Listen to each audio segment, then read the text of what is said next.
मुझे नहीं लगता कि ये सही जगह है और ये सही समय है, और बाकी जो चीज़ें चल रही हैं मीडिया में ऑलरेडी चल रही हैं।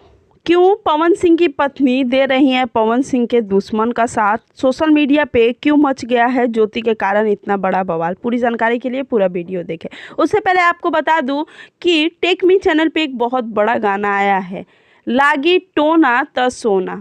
गाना काफ़ी ज़बरदस्त है। इस गाने को गाया है शिल्पी राज जी ने। गाने का लिंक मैं डिस्क्रिप्शन में दे दूंगी, अब गाने को जाकर जरूर सुने। लेकिन इस गाने के वीडियो को लेकर सबसे बड़ी बात यह है कि टेक मी चैनल एक बहुत नया चैनल है और उस चैनल ने इस गाने में पानी की तरह पैसे बहाए हैं। इस गाने में हमें दिखे हैं पृथ्वी तिवारी जी और नीलम गिरी जी। पृथ्वी तिवारी पहले साउथ में काम कर चुके हैं बहुत सारी फिल्मों में, लेकिन वो बिहार के हैं तो अपना बिहार में छाप छोड़ना चाहते हैं, इसीलिए वो काफ़ी अलग अंदाज में अभी हमें भोजपुरी गानों में दिख रहे हैं। इससे पहले भी उनका एक गाना आया है टेक मी चैनल पर, करेजा में गोली लागे, जो 2 हफ्तों में 1.8 मिलियन के आंकड़े को भी पार कर चुका है।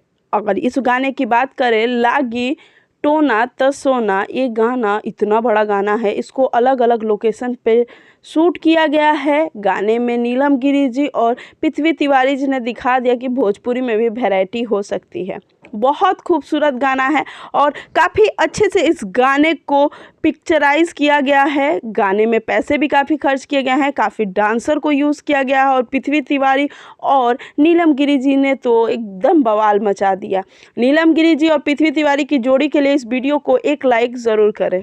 और इधर दूसरी तरफ निर्भया सिंह के लाइव को ज्योति सिंह ने लाइक कर दिया, जिस पे वो पवन सिंह को गालियां दे रहे थे। इस पे ज्योति सिंह को काफ़ी उल्टा सीधा सोशल मीडिया पे बोला जा रहा है, लेकिन ज्योति सिंह शायद चुनावी प्रेशर के कारण वो लाइक कर दी हैं। अभी मैंने जब जाकर देखा तो वहाँ पर ज्योति सिंह का लाइक नहीं है। तो सोशल मीडिया पे जिस तरीके से ज्योति सिंह को ट्रोल किया जा रहा है वो क्या सही है या गलत, कमेंट ज़रूर करिएगा, क्योंकि ज्योति सिंह काराकाट से चुनाव लड़ने वाली है, जिसकी तैयारी वो काफ़ी जोरों शोरों से कर रही है। तो आप ज्योति के साथ है या नहीं, कमेंट्स में ज़रूर बताइए।